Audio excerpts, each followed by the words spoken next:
Shalom Bapak Ibu yang Tuhan Yesus kasihi. Ini adalah Minggu Advent ketiga. Dan hari ini kita menyalakan 3 lilin ungu. Dan pada minggu pertama kita telah menyalakan lilin pengharapan. Pada minggu kedua kita menyalakan lilin kasih. Hari ini kita kembali menyalakan lilin sukacita. Satu hal yang seringkali terjadi ketika kita bersiap merayakan kelahiran Yesus, yaitu kita berharap untuk bahagia sepanjang waktu.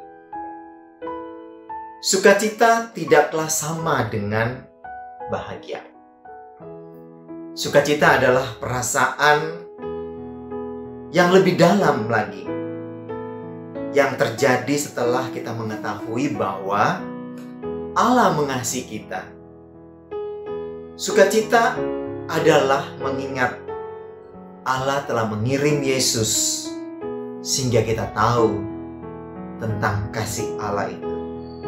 Pada masa Advent yang ketiga ini, mari kita berdoa agar kita boleh mengingat kembali hadiah Allah bagi dunia, yaitu Yesus, dan tahu sukacita dibawa oleh hadiah tersebut bagi semua orang.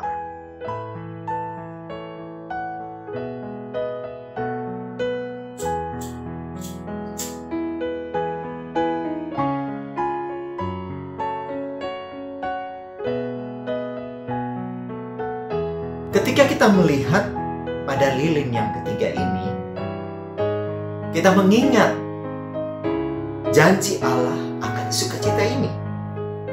Allah berjanji mengirimkan juru selamat untuk semua orang. Hari ini kita membaca dari Injil Lukas. Pada nats tersebut, kita membaca nyanyian pujian dan sukacita Maria.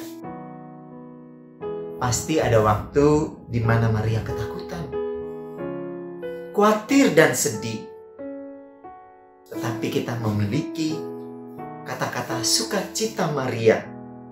Bahkan di waktu ketika ia tidak yakin dengan masa depannya, kata-kata Maria ini dapat menuntun kita pada sukacita Allah. Bahkan ketika segalanya tidak pasti bagi kita.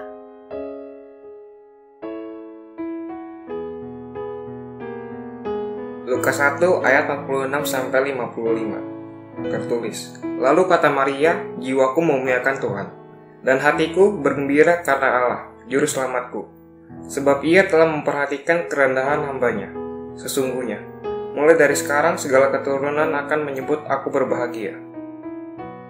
Karena Yang Maha Kuasa telah melakukan perbuatan-perbuatan besar kepadaku, dan namanya adalah kudus. Dan rahmatnya turun-temurun atas orang yang takut akan Dia. Ia memperlihatkan kuasanya dengan perbuatan tangannya, dan mencerai-beraikan orang-orang yang congkak hatinya. Ia menurunkan orang-orang yang berkuasa dari tahtanya, dan meninggikan orang-orang yang rendah. Ia melimpahkan segala yang baik kepada orang yang lapar, dan menyuruh orang yang kaya pergi dengan tangan hampa. Ia menolong Israel, hambanya, karena ia mengingat rahmatnya, seperti yang dijanjikannya kepada nenek moyang kita, kepada Abraham dan keturunannya untuk selama-lamanya."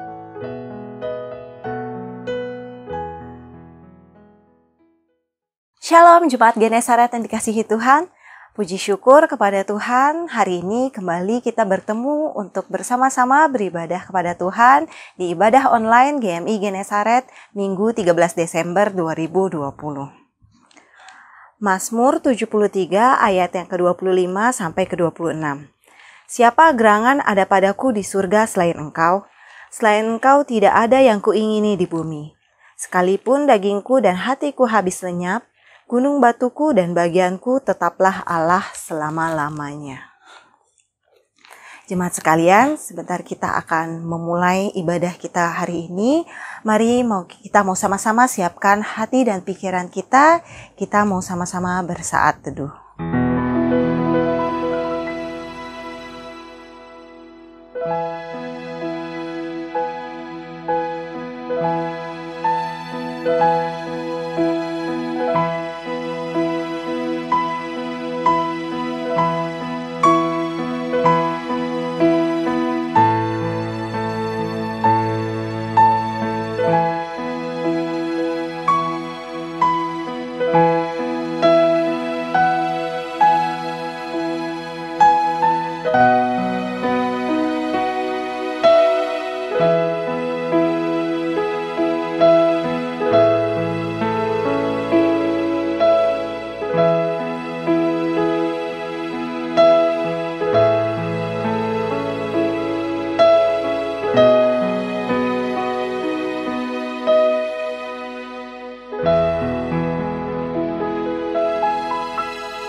Yesus Sang Raja Damai telah lahir ke dunia untuk menyelamatkan kita manusia yang berdosa. Oleh karena itu, jemaat sekalian, mari kita sambut Dia dengan pujian dan penyembahan kita. Kita sambut Dia yang mulia, Yesus Sang Raja Damai.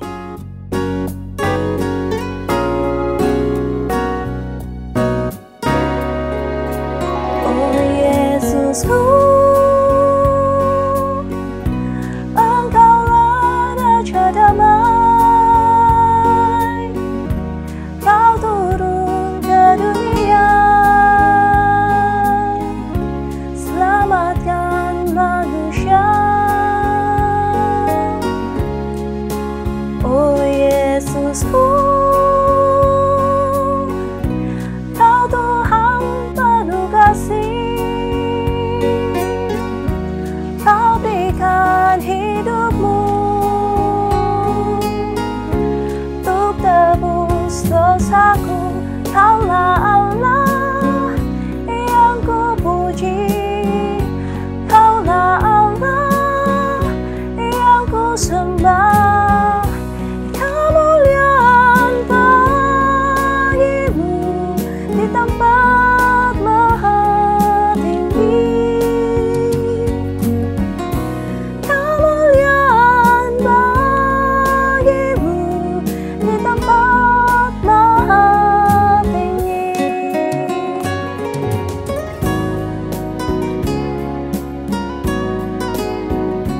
Mari kita nyanyikan pujian ini sekali lagi. Oh Yesusku, Sang Raja Damai. Oh Yesusku, Engkaulah Raja Damai. Kau turun ke dunia, selamatkan manusia. Oh Yesusku, Kau Tuhan penuh kasih. Kau berikan hidupmu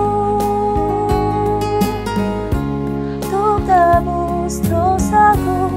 Kaulah Allah yang kupuji, Kaulah Allah yang kusembah.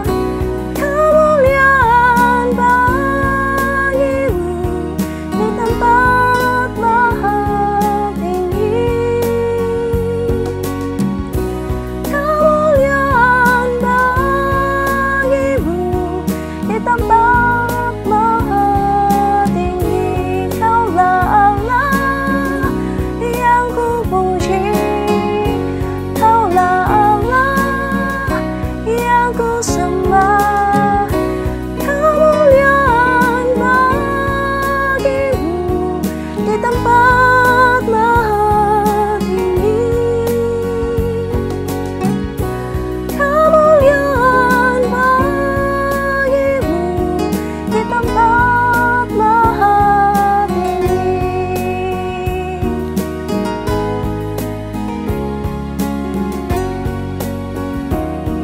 Di tempat maha tinggi. Benar Tuhan, Engkau adalah Allah yang penuh kasih. Engkau begitu mengasihi kami sehingga Engkau mau datang ke dunia untuk menyelamatkan kami manusia yang berdosa. Terima kasih Tuhan, kami bersyukur punya Allah seperti Engkau. Tuhan, kami saat ini datang untuk beribadah kepadamu. Kiranya Engkau yang melayakkan kami dan Engkau yang memimpin kami di ibadah kami pada hari ini. Engkau juga yang mengurapi hamba-Mu yang akan menyampaikan firman-Mu pada hari ini. Biar kiranya firman Tuhan yang disampaikan boleh kami dengar dan kami lakukan di dalam kehidupan kami. Tuhan, kami mau serahkan ibadah ini hanya ke dalam tangan-Mu, biar kiranya ibadah ini boleh menjadi ibadah yang berkenan di hati-Mu, dan boleh menjadi ibadah yang memberkati kami semua dimanapun kami berada saat ini.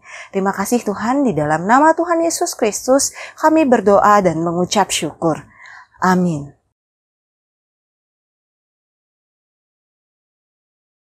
Seperti Yohanes Pembaptis yang dipakai Allah untuk menyiapkan jalan bagi pelayanan Yesus, tentunya kita juga rindu dipakai Allah untuk menjadi alat, untuk menjadi jembatan bagi orang-orang di sekitar kita untuk boleh datang mengenal Kristus.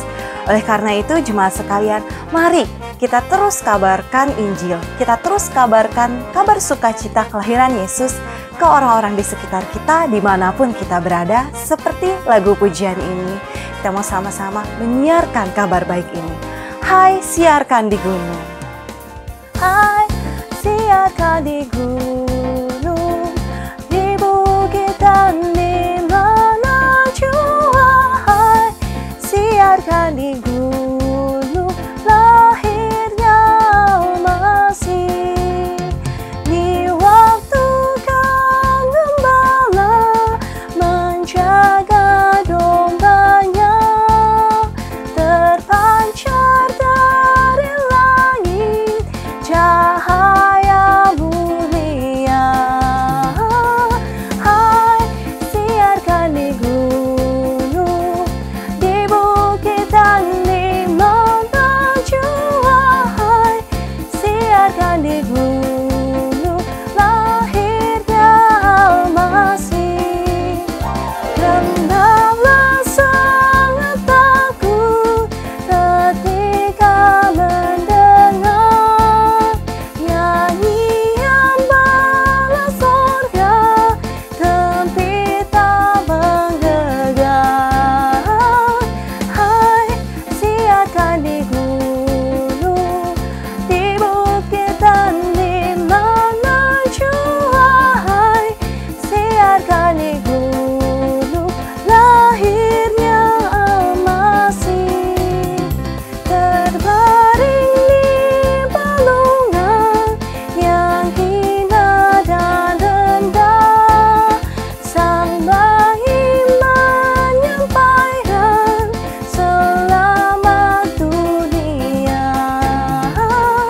Hai, siarkan di gunung, di bukit dan di mana jua. Hai, siarkan di gunung, lahirnya Almasih.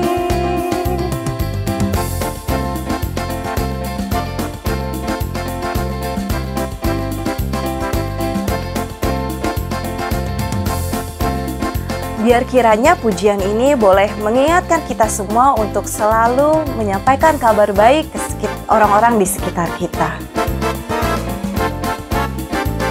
Kita nyanyikan pujian ini sekali lagi. Kita mau siarkan kabar baik ini dimanapun kita berada. Hai, siarkan di gunung, di bukit dan di mana jua. Hai, siarkan di gunung, lahirnya Almasih.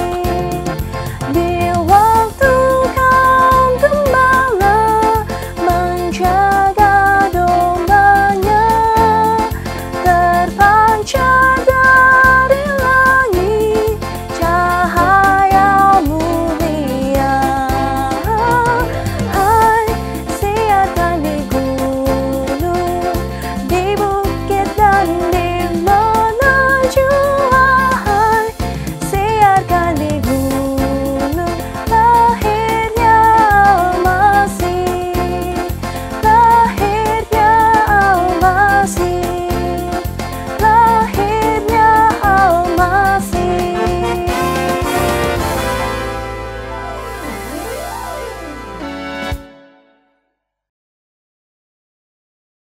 Jemaat sekalian, mari bersama-sama kita mau mengakui iman percaya kita melalui pengakuan iman rasuli.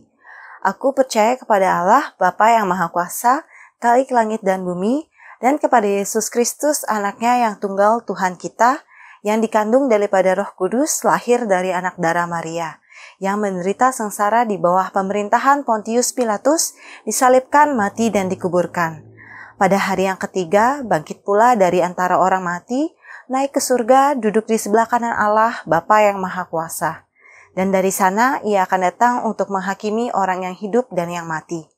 Aku percaya kepada Roh Kudus, gereja yang kudus dan am, persekutuan Roh Kudus, pengampunan dosa, kebangkitan daging, dan hidup yang kekal. Amin.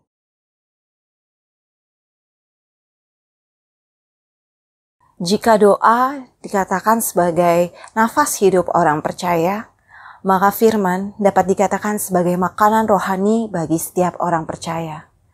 Sebab melalui firman, kita bisa memperoleh kekuatan, memperoleh penghiburan, serta melalui firman, kita bisa mengetahui apa yang ingin Tuhan sampaikan kepada kita, apa yang ingin Tuhan kerjakan di dalam hidup kita. Oleh karena itu, jemaat sekalian, mari kita siapkan hati dan pikiran kita untuk menerima makanan rohani kita pagi ini. Kusiapkan hatiku, Tuhan. Kusiapkan hatiku, Tuhan, untuk dengar firman-Mu saat ini. Ku sujud menyembah-Mu, Tuhan, masuk hadirat-Mu saat ini.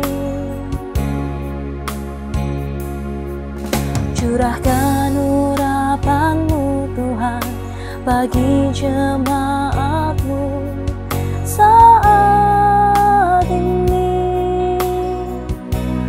Ku siapkan hatiku, Tuhan, untuk dengar firman-Mu.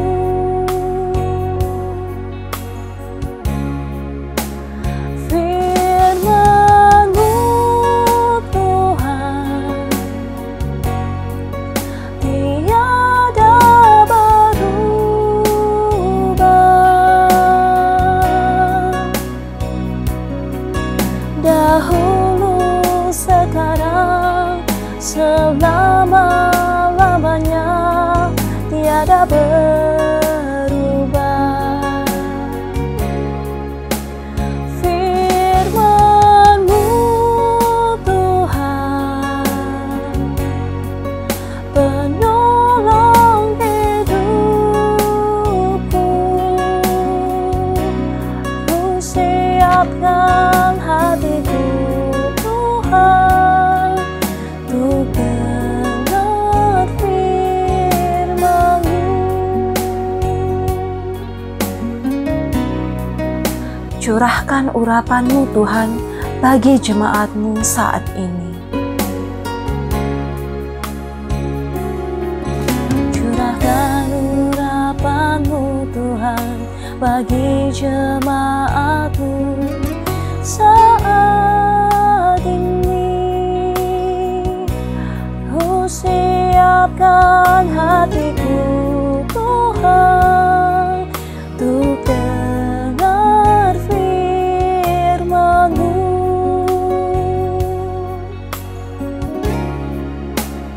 Firman-Mu, Tuhan, tiada berubah.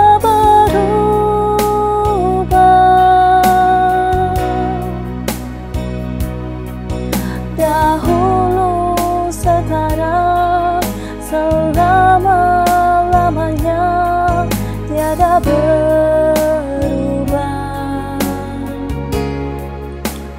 Firman-Mu, Tuhan, penolong hidupku.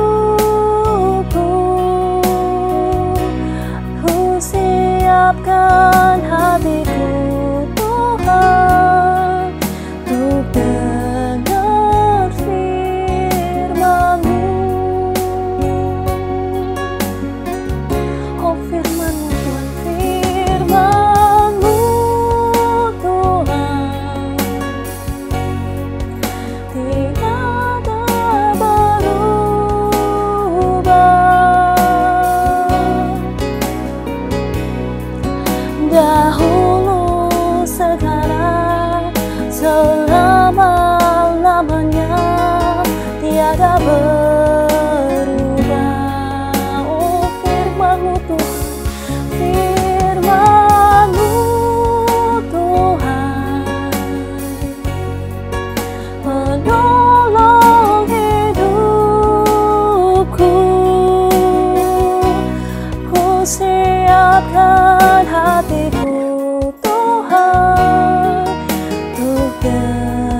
Selamat pagi jemaat yang dikasihi oleh Tuhan. Tidak terasa kita sudah memasuki minggu kedua Desember dan Advent yang ketiga. Biasanya sewaktu Natal suasana seperti ini kita sudah sibuk untuk latihan ini dan itu, dan bagi saya biasanya saya sudah menghadiri beberapa perayaan Natal. Tapi tahun ini berbeda sekali. Tahun ini kita melalui Zoom dan melalui berbagai internet dengan cara yang berbeda. Kita bersyukur pada Tuhan yang masih memelihara kita sampai pada saat ini. Walaupun dengan keadaan yang berbeda, kita masih boleh bersama-sama beribadah kepada Tuhan. Kita masih bisa bersama-sama juga memperingati akan kelahiran Tuhan Yesus. Sebelumnya kita akan masuk di dalam doa. Bapa yang mengasihi kami, terima kasih kalau pagi hari ini kami boleh bersama datang ke hadirat-Mu. Kami akan membaca sebagian firman-Mu dan merenungkan firman-Mu. Biarlah Tuhan sendiri ada di tengah-tengah kami menikmati ibadah kami. Terima kasih ya Tuhan Yesus, kami berdoa hanya dalam nama Tuhan Yesus Juru Selamat kami yang hidup. Amin. Bapak Ibu yang dikasihi oleh Tuhan, hari ini firman Tuhan saya ambil dari Yesaya 61 ayat 1 sampai yang keempat, tapi saya akan hanya membacakan ayat 1 dan yang kedua. Dan satu bagian lagi dari Yohanes pasal 1 ayat 6 sampai yang 8 yang akan kita bacakan bersama-sama sebentar. Tema hari ini yaitu diutus untuk menjadi saksi. Kita akan membaca dulu terlebih dahulu dari Yesaya 61 ayat 1 dan ayat 2. Demikian bunyi firman Tuhan. Roh Tuhan Allah ada padaku, oleh karena Tuhan telah mengurapi aku.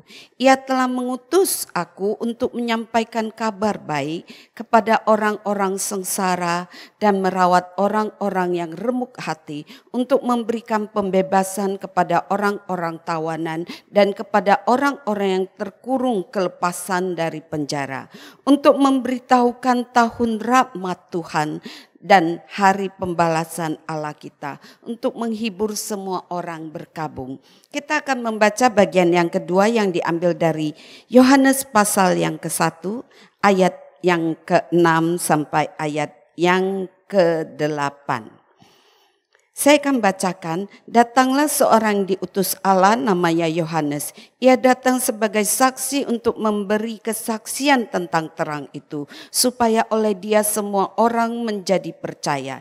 Ia bukan terang itu, tetapi ia harus memberi kesaksian tentang terang itu. Sedemikian jauh pembacaan firman Tuhan, kita akan bersama-sama melihat dari Yesaya dan dari Yohanes. Ada suatu hal yang indah dari kedua bagian firman Tuhan ini. Di dalam Yesaya 61 ayat 1 menjelaskan bahwa dia adalah seorang yang diutus oleh Allah. Di sini mengatakan demikian. Kita akan bersama melihat bahwa Yesaya, Roh Allah ada padaku. Oleh karena Tuhan telah mengurapi aku, Ia mengutus aku. Di sini kita melihat bahwa Yesaya adalah seorang yang diutus oleh Allah. Dan dia tahu dia diutus Allah untuk apa? Yesaya 61 ayat 1 sangat jelas mengatakan bahwa Roh Allah mengurapi Yesaya, kemudian Allah mengutus Yesaya untuk menyampaikan kabar-kabar baik kepada orang-orang sengsara. Itu yang harus dia lakukan, yaitu menyampaikan kabar yang baik. Dan di dalam perjanjian baru kita lihat Yohanes pasal 1 ayat ke-6, demikian juga Yohanes seorang yang diutus oleh Allah. Datanglah seorang yang diutus Allah namanya Yohanes. Di sini kita melihat Yesaya seorang yang diutus oleh Allah untuk memberitakan kabar baik. Dan di dalam Yohanes perjanjian baru ia juga seorang yang diutus oleh Allah untuk menjadi saksi daripada terang. Bapak Ibu yang dikasih oleh Tuhan Yesus, mereka adalah orang-orang yang Tuhan utus. Mereka orang yang percaya kepada Tuhan dan dipakai oleh Tuhan dan diutus oleh Tuhan untuk menjadi saksi. Dan setelah dari Nabi Maliaki, yaitu yang terakhir di dalam perjanjian lama, ada 400 tahun lebih berselang sampai ke dalam perjanjian baru. Dan masa 400 tahun itu tidak ada sama sekali nabi yang bernubuat, sehingga disebut masa yang sunyi, masa kegelapan. Sampai kepada Yohanes, lalu muncul seorang Yohanes dan kemudian dia membaptis dan dia menjadi saksi daripada Tuhan dan dia menyerukan supaya orang bertobat. Dan pada saat itu waktu dia keluar, orang bertanya, siapa dia? Dan Alkitab sangat jelas sekali mengatakan dia adalah seorang yang diutus oleh Allah. Hal ini dilihat dari Yohanes 1 ayat yang ke-6. Kemudian kita melihat sewaktu orang bertanya siapakah dia, Yohanes 1 ayat 23 mengatakan demikian. Yohanes menjawab orang demikian. Akulah suara orang yang berseru-seru di padang gurun. Luruskanlah jalan Tuhan seperti yang telah dikatakan Nabi Yesaya. Dan di sini Yohanes jelas dia adalah siapa? Dia adalah saksi. Dia adalah saksi dari terang itu. Dan dia mengatakan bahwa keberadaan dia pun sudah disaksikan, dinubuatkan oleh Nabi Yesaya. Hal ini dapat kita lihat dari Yesaya pasal 40 ayat yang ketiga. Di situ disebutkan ada suara yang berseru-seru. Persiapkanlah di padang gurun jalan untuk Tuhan. Luruskanlah di padang belantara jalan raya bagi Allah kita. Kita lihat di kedua bagian firman Tuhan ini, baik di Yesaya maupun Yohanes, menubuatkan tentang kedatangan Tuhan Yesus dan menubuatkan bahwa mereka adalah nabi yang diutus oleh Allah untuk menjadi saksi dari terangnya itu, yaitu Mesias sendiri. Dan kita melihat bagaimana seluruh hidup dari Yohanes. Dia memberitakan tentang Tuhan Yesus, dia memberitakan tentang Mesias, dia memberitakan tentang terang itu. Setiap kita sebagai anak Tuhan, kita setelah percaya kepada Tuhan bukan sampai di kita nikmati dan berhenti di kita. Tidak, Tuhan mengutus kita untuk menjadi saksinya, untuk memberitakan Injil Tuhan kepada orang lain. Saya ingat beberapa tahun yang lalu saya membaca sebuah buku, di dalamnya terdapat banyak cerita-cerita, yaitu Chicken Soup for the Soul. Mungkin ada yang pernah baca, di dalam banyak cerita. Dan ada satu cerita yang membuat saya sangat terkesan. Di sana diceritakan ada seorang bapak, dan dia biasa itu dengan anaknya itu mereka suka membagikan traktat dari gereja. Sehingga orang di sekitar itu tahu di daerah itu ada gereja dan mereka boleh datang. Nah seperti biasa pada sore hari Jumat itu mereka jamnya biasa dia janjian sama anaknya itu. Anaknya masih muda, masih umur 8-10 tahun seperti itu.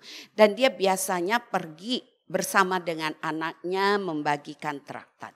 Dan sore itu dia mendapatkan telepon dan ada hal yang penting yang harus dia kerjakan. Sehingga dia berkata pada anaknya, hari ini papa gak bisa temenin untuk membagikan traktat. Jadi papa tidak pergi. Bagaimana kalau hari ini kita skip saja, hari ini kita tidak keluar. Tapi anak itu berkata melihat pada papanya, papa gak apa-apa, papa sibuk. Saya saja pergi keluar. Papanya agak khawatir karena waktu itu di luar itu ya, di luar negeri itu sudah mulai cuaca sangat dingin dan kadang turun salju. Tapi anak ini berkeras dia harus pergi. Kemudian papanya memakaikan dia jaket yang tebal, pakai shawl dan menyerahkan traktat dan pakaikan topi ke anaknya. Dia berkata, kamu pergi keluar jangan terlalu jauh dan jangan terlalu malam, cepat pulang. Terus anak ini mengatakan ya, kemudian dia pergi. Dia pergi ke sekitar, dia bagikan semua traktat-traktat. Dan sampai udah mau habis dia melihat langit mau gelap, dia mau pulang. Tapi masih ada selembar traktat di tangan dia. Dan dia melihat di ujung sana ada satu rumah yang jauh dari sana. Dia pikir dia akan pergi ke ujung rumah itu dan membagikan traktat. Sampai di sana dia melihat di rumah itu sepi sekali. Dia ketok pintu. Dia ketok-ketok lagi, tidak ada yang membuka. Tapi anak ini tetap ketok pintunya. Sampai lama dia ketok, kemudian keluar seorang nenek. Dan kemudian nenek itu buka pintu, anak itu melihat pada dia, memberikan traktat itu, mengatakan pada nenek itu, Yesus mengasihi kamu. Kemudian dia tersenyum dan dia pulang. Hari itu dia senang, dia sudah membagikan semua traktatnya dan dia pulang ke rumah. Dan Minggu pagi itu sewaktu mereka ibadah, selesai ibadah, biasa mereka kebaktian itu ada kesaksian. Dan sampai waktu kesaksian seorang nenek-nenek jalan ke depan dan bersaksi. Kemudian nenek itu mengatakan, kalau saja hari itu tidak ada yang mengetok pintu saya, hari ini saya sudah tidak bisa berdiri di tempat ini. Kenapa? Nenek itu mengatakan dia hidup seorang diri, suaminya sudah meninggal, tidak ada anak. Sehingga dia juga tidak dekat dengan tetangga, dia merasa hidupnya tidak ada arti. Dia kesepian, dia sendiri, dia pikir saya mati hidup pun tidak ada orang yang tahu. Dan kemudian nenek ini karena dalam kesepian dia, keputusasaan, toh dia hidup mati, dia tidak ada artinya, dia mau bunuh diri. Dia mengatakan waktu itu dia sudah ambil tali dari selendangnya, dia sudah ikat dan dia sudah berdiri di bangku ini. Pas dia berdiri mau bunuh diri itu dia dengar pintunya diketok. Dan dia tidak mau peduli, dia pikir selama ini belum pernah ada orang ketok pintu dia, ya biarin aja, gak tahu orang salah ketok pintu, jadi dia biarin. Tapi ternyata pintu itu terus dikedor orang. Akhirnya dia penasaran, siapa sih yang ketok pintu saya? Biasanya tidak pernah terjadi. Kemudian nenek ini turun, dia pikir nanti saya baru bunuh diri, saya pergi buka pintu dulu, saya juga pengen tahu siapa yang ketok. Waktu dia buka pintu, dia mengatakan, saya melihat seorang malaikat kecil tersenyum pada saya. Dan seumur hidup sekali ini dia mendengar bahwa Yesus mengasihi dia. Dia pikir di dunia ini tidak ada lagi yang mengasihi dia, tidak ada yang peduli dengan keberadaan dia. Dan waktu dia melihat traktat itu, dia tidak jadi bunuh diri. Dia lihat alamat gerejanya dan dia pengen tahu gereja itu, dan pagi itu dia datang. Betapa banyak di sekitar kita mungkin orang-orang yang di dalam keputusasaan, di dalam kegelapan, mungkin di dalam kesepian, yang membutuhkan akan terang itu. Dan terang itu sudah datang. Dan setiap kita yang sudah menerima terang itu, kita diutus untuk menjadi saksi, untuk memberitakan tentang kasih Tuhan kepada setiap orang. Untuk menyatakan kasih Tuhan kepada orang yang ada di sekitar kita, di rumah kita, di sekitar kita, apalagi pada masa pandemi seperti ini. Banyak orang yang mungkin di dalam kesusahan. Ada orang muda yang mungkin kemana-mana pulang, orang tuanya sakit atau sebagainya. Sehingga kita melihat banyak orang yang membutuhkan kasih Tuhan. Mungkin ada di antara kita yang mengatakan, oh saya itu kurang bisa bicara. Kalau saya itu suruh bersaksi, saya gemetaran, saya tidak tahu mau cerita dari mana. Saya kira menjadi saksi itu bukan saja mulut kita yang mengatakan kamu harus percaya Tuhan dan sebagainya. Apalagi di sini kita tidak terlalu mudah untuk bagi traktat. Tapi melalui kesaksian hidup kita, kita bisa menjadi saksi.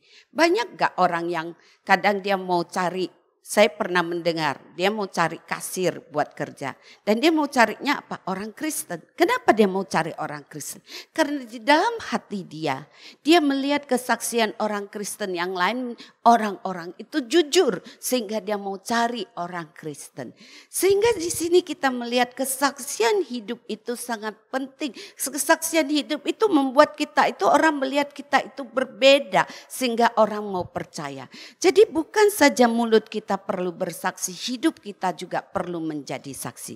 Ada sebuah cerita, ada sepasang suami istri yang sudah pertengahan umur, anak-anak sudah kerja berkeluarga dan mereka tinggal berdua dan suaminya juga sudah pensiun. Dan satu gang itu semua orang sudah tahu istrinya itu terkenal galak ya. Soalnya orang-orang tahu kalau istrinya itu manggil dia sama sekali nggak kasih muka ke suaminya. Kalau mau teriak di depan orang pun dia teriakin suaminya. Dan si suaminya itu suka kalau sore-sore selesai makan ke itu kopitiam, duduk-duduk di situ sama teman minum ngobrol. Dan biasa teman-temannya yang ada di Kopitiam sudah tahu. Kalau istrinya sudah telepon, biasa bapak ini sudah berusaha untuk menghindar ya supaya agak di samping dia terima teleponnya. Tapi kalau sekali istrinya telepon, begitu dia angkat telepon, suaranya itu kedengaran satu Kopitiam. Suara istrinya itu menggelegar. Kamu kenapa belum pulang, sudah jam segini? Sehingga semua orang sudah mendengar dan mereka menamakan si engkau itu suami takut istri. Karena memang dia itu selalu orang mendengar jeritan istrinya dan dia buru-buru pulang. Si suami itu badannya agak kurus kecil ya. Istrinya itu tegap besar, kalau mau lawan juga dia bakalan kalah. Sehingga semua orang tahu itu si suami takut istri. Segang, sekopitiam semua orang sudah terkenal, sudah tahu. Belakangan ini si engkau ini lihat si istrinya itu sering pergi. Dalam hati dia seneng ya, kalau istrinya pergi dia gak dengar omelan, gak dengar teriakan. Jadi dia seneng sekali istrinya sering pergi. Tapi suatu hari waktu dia bangun, istrinya itu tiba-tiba, biasanya istrinya bangunin itu gak tendang, gak teriak. Dia udah bersyukur ya, gak disiram air, dia udah seneng hatinya kalau dibangunin istrinya. Tapi hari itu ya, gak tahu matahari terbit dari sebelah mana ya, tiba-tiba si istrinya panggil Ko Ayung, bangun. Dia bingung, semenjak pernikahan sampai sekarang sudah sangat jarang dia panggil dia. Kemudian suaminya bangun, dia cium wangi kopi yang begitu wangi sekali ya. Dia bingung, wah ini wangi sekali. Terus si istrinya bilang, tuh kopinya sudah saya siapkan. Dia pikir, kenapa dia siapin kopi? Waktu istrinya itu siapin kopi cuman zaman dahulu waktu mereka baru menikah. Ya 2 bulan pertama semenjak itu gak pernah siapin kopinya. Istrinya memang pinter masak. Kalau bikin kopi itu paling wangi. Dia ingat istrinya waktu baru menikah sering bikinin kopi. Sesudah gak bikin dia minta bikin, istrinya bilang apa? Emang lu gak punya tangan? Gak bisa buat sendiri. Sejak itu dia gak berani. Jadi sudah begitu lama istrinya gak pernah bikinin kopi. Pagi ini gak tahu angin dari mana tiba-tiba istrinya bikinin kopi. Dan istrinya bilang, kamu minum kopinya. Dia pikir, istriku taruh apa di kopi? Tiba-tiba pagi suruh saya bingung, minum. Kemudian tiba-tiba dia lihat ada ham cimpiang lagi ya. Kalau orang Medan tahu kue yang bentet yang digoreng itu namanya ham cimpiang. Dia suka makan itu sama kopi, enak sekali. Dia pikir istrinya bilang tadi pagi saya ke pasar, saya tahu kamu suka ham cimpiang jadi saya sekalian beliin buat kamu. Wah suaminya sudah pikir ini. Jangan-jangan dia taruh apa di kopiku, apa dia racunin saya. Tapi dia gak berani nolak. Kalau istrinya marah, dia pikir iyalah kalau mau mati juga mati dalam nikmat menikmati kopi yang enak dan juga ham cimpiang. Udah mau mati-mati aja dia minum dan dia nikmati ham cimpiang. Setelah selesai dia lihat-lihat, oh saya masih hidup. Ini istrinya kenapa ya? Terus dia pikir jangan-jangan dia itu pelan-pelan. Besok pagi dia dibikinin kopi lagi. Jangan-jangan istri saya itu mau pelan-pelan. Jadi setiap pagi saya dibikinin kopi. Perlahan-lahan dia melihat istrinya sekarang bukan saja tidak latihan suara tinggi. Tiba-tiba suaranya menjadi lebih lembut. Dan dia bingung ya, ternyata istri saya bisa bersuara lembut juga. Biasanya yang dia lihat itu lengkingan ya. Terus omelannya panjang sekali. Sampai sesudah dia pergi ke Kopitiam itu kepalanya ngeleng-ngelengan, telinganya nying-nying dengar suara itu. Jadi dia pikir rupanya istrinya bisa bersuara lembut juga yang sudah sangat jarang dia dengar. Dulu pacaran dia dengar, waktu baru menikah 2 bulan pertama dia dengar, sekarang udah gak pernah dengar. Tiba-tiba istrinya jadi berubah. Dia jadi penasaran ya, istrinya berubah itu bukan 1-2 hari loh, betah. Berubahnya itu hampir sebulan lebih. Si suami ini jadi sangat penasaran ya. Kemudian dia cari tahu kemana sih istriku selalu pergi. Dia pergi kemana, ada apa. Kemudian dia cari tahu. Dia baru tahu rupanya istrinya itu katanya ya, kata tetangga-tetangga dia pergi kumpul di rumahnya si siapa. Terus ada mobil jemput mereka pergi dan pulang. Dia cari tahu mobil dari mana, mobil gereja yang jemput. Kemudian dia tahu rupanya istrinya mulai ikut di gereja mana, di komisi wanitanya. Dan dia semenjak istrinya itu ikut orang pergi ke gereja, ke komisi wanita, istrinya itu berubah sekali. Berubah menjadi baik dan dia sampai tidak tahu. Dan kemudian istrinya juga gak pernah ajak dia ikut pergi sampai dia diam-diam cari tahu. Tapi suatu hari waktu mendekat Natal itu gereja biasa bagikan undangan. Dan istrinya serahin undangannya, yuk kok kita pergi bareng-bareng. Dia langsung aja tentu dia mau karena dia sudah penasaran. Dia pengen tahu apa sih yang bisa membuat singa betina itu jadi begitu baik dan jinak. Sekarang bukan singa betina lagi, udah jadi domba yang manis. Jadi dia bingung, dia penasaran, dia pengen tahu. Jadi dia ikut. Kalau dulu dia pasti ikut karena dia takut istri. Sekarang dia ikut bukan karena dia takut istri. Dia penasaran pengen tahu apa yang bisa membuat suaminya berubah. Membuat istrinya berubah, bukan suaminya, istrinya berubah. Kemudian dia ikut pergi. Sejak dia ikut pergi, dia perlahan-perlahan dia juga belajar dan dia menerima Tuhan Yesus. Kita melihat di rumah itu kita gak bisa pakai topeng, gak bisa pura-pura baik. Seperti di gereja semua orang ketemu kita, muka kita selalu senyum ya. Di rumah itu gak bisa pakai topeng, kita menjadi diri kita apa adanya. Sehingga kadang kita susah untuk menjadi saksi karena kita tidak ada perubahan hidup. Itu sebabnya menjadi saksi itu berarti hidup kita itu harus diubahkan oleh Tuhan. Sehingga kita baru bisa. Orang kenapa harus ikut kamu menjadi Kristen percaya Tuhan Yesus. Kalau kamu sama saja dengan mereka. Sehingga di sini kita melihat bagaimana hidup dari Yesaya, hidup dari Yohanes. Orang melihat Yohanes itu berbeda sampai datang bertanya kepada dia. Apakah kamu terang itu, apakah kamu Mesias? Karena orang penasaran. Yohanes itu berbeda dengan yang lain. Dan dia mengatakan, aku suara yang berseru-seru. Dia tidak mencuri kemuliaan Tuhan. Tapi dia menjadi saksi dari terang itu. Demikianlah seharusnya kita menjadi anak-anak Tuhan. Kita menjadi saksi dari terang itu. Dan sebelum menjadi saksi kita harus diubahkan oleh Tuhan.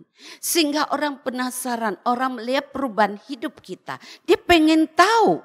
Kenapa kita beda daripada yang lain? Karena kita sudah ada Yesus di dalam hati kita.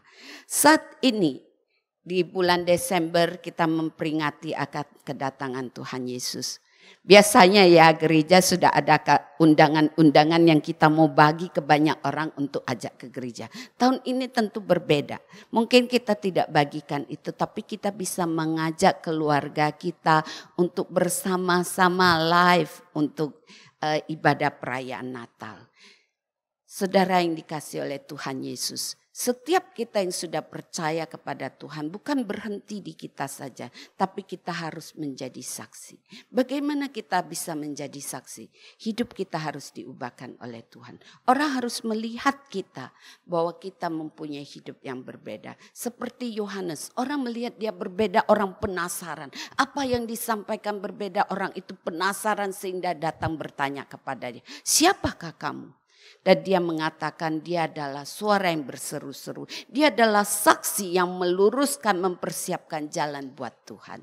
Demikian juga kita adalah saksi Tuhan. Yang menyaksikan, yang sudah merasakan Kristus itu lahir di hidup kita. Yang sudah merasakan anugerah Tuhan di dalam hidup kita.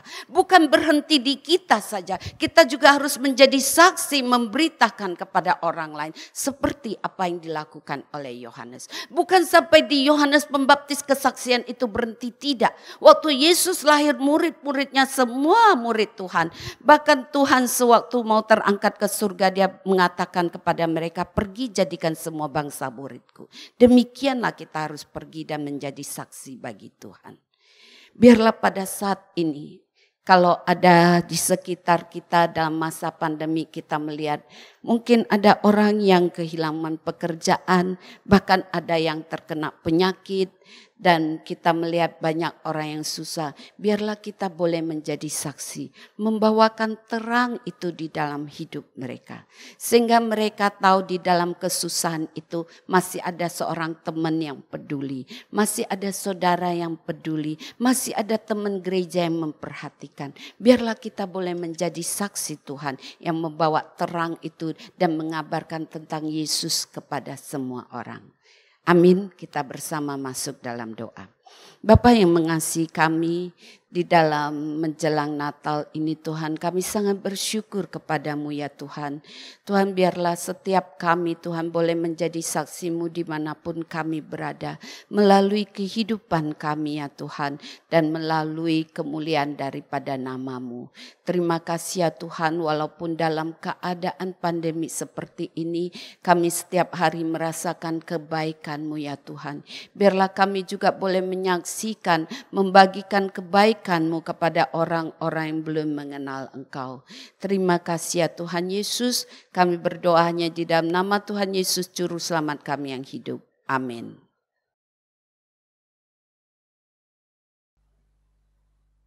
Jemaat, mari kita bangkit berdiri dan kita bersama-sama menaikkan pujian doksologi. Pada Allah beri puji, serta kepada Al-Masih, Rohul Kudus muliakan, berkuasa dan berkasihan.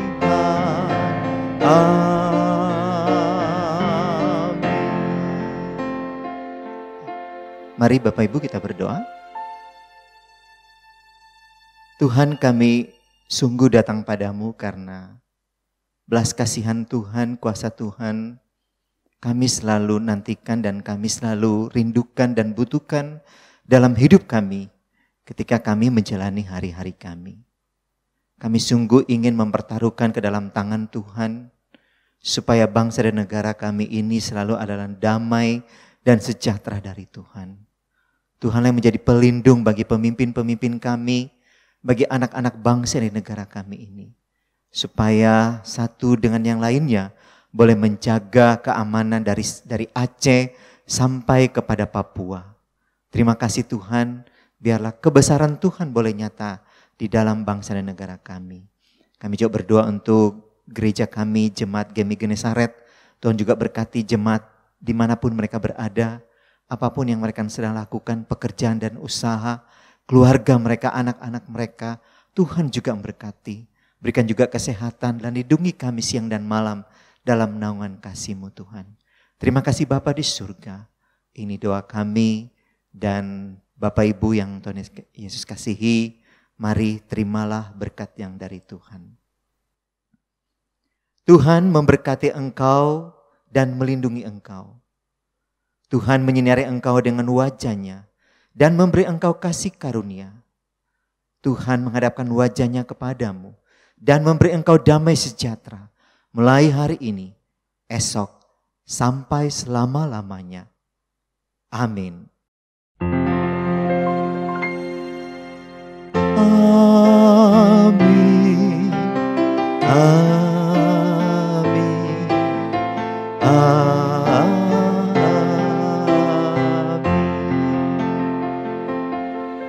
Bapak Ibu, mari kita mengambil waktu teduh sejenak dan kita berdoa secara pribadi.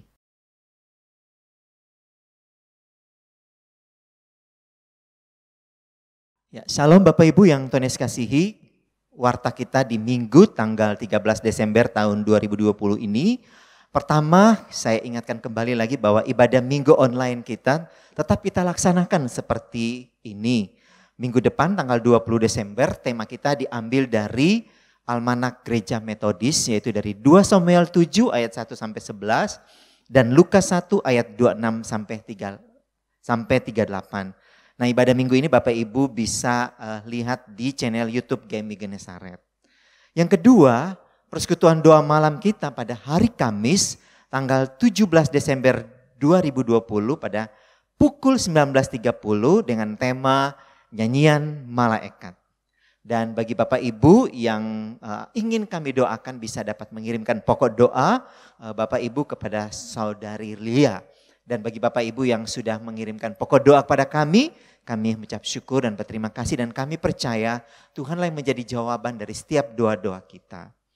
Yang berikut Bapak Ibu saya ingatkan juga kembali bahwa bila Bapak Ibu ingin memberikan persembahan syukur, perpuluhan dan lain sebagainya, Bapak Ibu bisa memberikan melalui nomor rekening yang ada ini. Dan bagi Bapak Ibu juga yang ingin berpartisipasi dalam pembangunan gereja kami, Bapak Ibu juga bisa memberikannya melalui nomor rekening yang ada ini. Nanti kedua nomor rekening ini akan kami tayangkan lagi setelah warta ini. Yang berikut kami juga akan umumkan beberapa bagian sehubungan dengan perayaan Natal kita Bapak Ibu. Natal Gen Youth atau anak-anak remaja itu akan dilaksanakan pada Minggu tanggal 13 Desember tahun 2020 jam 12 melalui online channel YouTube GMI Genesaret. Dan nanti juga pada tanggal 13 itu ada Christmas Carol ke jemaat umum. Dan itu akan dimulai jam 1 siang atau jam 13. Yang berikutnya Natal Gen Kids atau sekolah minggu akan dilaksanakan pada tanggal 20 Desember tahun 2020 jam 8 pagi melalui live secara Zoom. Dan juga pada tanggal yang sama, tanggal 20 ada Christmas Carol ke anak-anak sekolah minggu. Dan ini kita juga akan mulai di siang hari.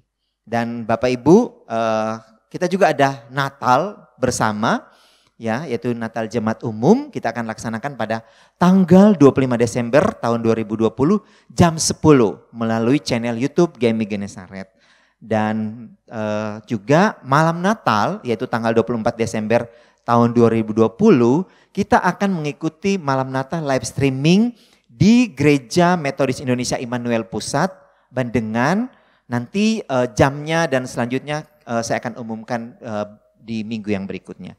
Kiranya ini juga menolong kita untuk melihat jadwal-jadwal kegiatan-kegiatan gereja kita. Selamat hari Minggu Bapak Ibu, Happy Sunday today. Tuhan memberkati dan mari kita memberikan salam, senyum di sekitar kita dan biarlah kita boleh menjadi saksi di tengah-tengah dunia ini. Haleluya. Amin.